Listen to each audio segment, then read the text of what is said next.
yung dahilan kung bakit mo ginagawa, bakit hindi nahigang magkita.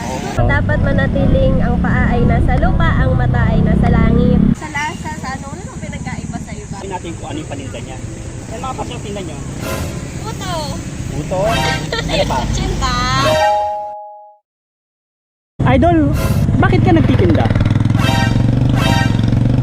Bakit nagtitinda? Ang pinakadahilan ko talaga po, kailangan.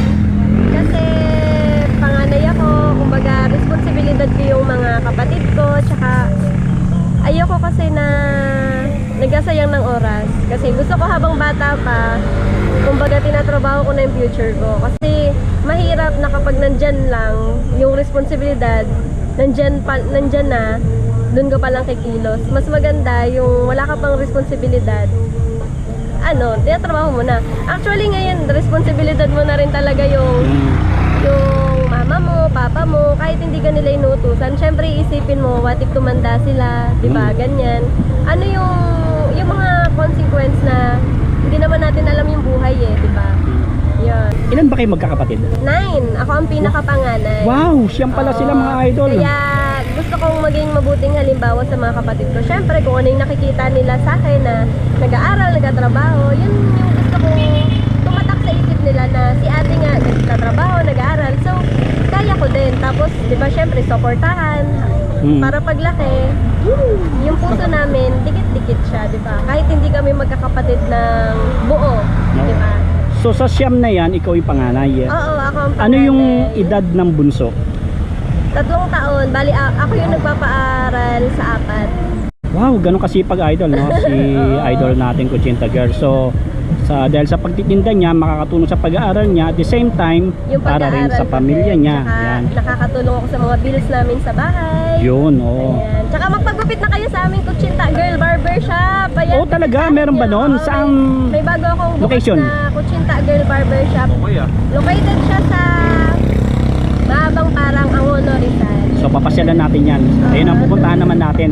Ngayon, pero i-schedule natin yan Sa sa'yo. murang halaga, 70 pesos, naka fully air condition na kayo, libreng kape pa.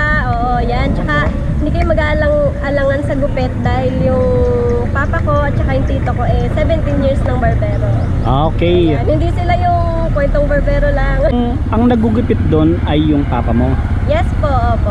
Papa Tapos ko po yung ikaw, anong participation mo doon? Ako po yung may-ari. Yun, siya pala yung ari. Tapos yung tatay niya ang barbero.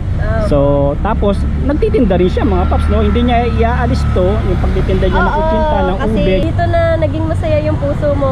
Dahil sa pagkukutsinta, napanood ka sa TV. Diba? Tama, Dahil sa tama. pagkukutsinta, lumawak yung mundo mo. So, bakit mo siya alisin? Knowing na dito ka nag-grow. Nakilala. Kasi lumalawak yung mundo mo, diba? Siguro, bilyonaryo na ako. Gusto ko pa rin magtinda Oo. Kaya nga kami nakarating dito, di ba Paps? Oo naman. Dahil sa kutsinta. Yan, okay.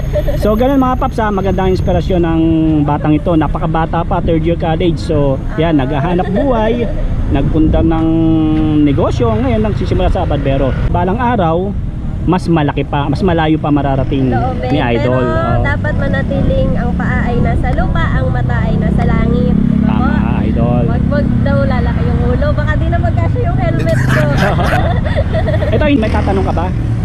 Yun no, at sa mga kabataan din na katulad ni Kutsinta Girl, isang magandang halimbawa si Kutsinta Girl sa mga kabataan na nagninegosyo, nag-aaral at nagtitinda pa rin. Baga sumika pa sa pamilya niya. Siyempre naranasan ko rin magkamali, pero dapat add to experience na lang yun. Kung baga nagkamali ka, pilitin mong bumangon sa pagkakamali mo, hindi yung susundan mo pa ng mga pagkakamali pa. Hanggat may oras, pilitin mo na bumangon sa pagkakamali mo. Kasi yung iba, di ba? Ganyan, syempre ako nag-boyfriend din ako, hindi ko sasabihin na wag kayong mag-boyfriend. Hindi ko sasabi, ang akin lang, wag nyo, kung ano yung ginagawa nyo ngayon, wag nyo hayaan na maapektuhan yung future nyo dahil lang nag-e-enjoy kayo ngayon. Dapat, habang nag-e-enjoy kayo, dapat yung future nyo, maganda pa rin. Okay. So sa ngayon ba, may boyfriend ka pa? Wala po. Oh, wala. So ayan mga Paps, single siya. Pero priority niya muna kung ano yung ginagawa niya ngayon. Dahil masaya mahirap siya. magmadali kasi ang lahat ng bagay na minamadali, madalas yung bunga mali. Oh, magandang mensahe galing yan kay idol natin Kuchinta Girl. So mamaya panonoorin natin to ha. Wala na yun, edit na natin abangan yun. mo po Okay. yan, motorsiklo ni Pop. Yeah. Ayan, sa mga katulad, sa mga Riders. nagsusupport din sa akin, ayan, supportahan niyo rin si motorsiklo ni Pops, katulad niya, di ba? Ang simpleng tindera na gaya ko, ipinuntahan talaga nila para lang makadaupang palad, tsaka ma-interview ako, ganyan. Di ba? Sinong maglalaan ng effort para sa akin? Kaya sa lahat ng sumusubaybay kay Kuchinta Girl na yan, supportahan niyo rin po si motorsiklo ni Pops. Thank you. Bye-bye. Okay, ingat.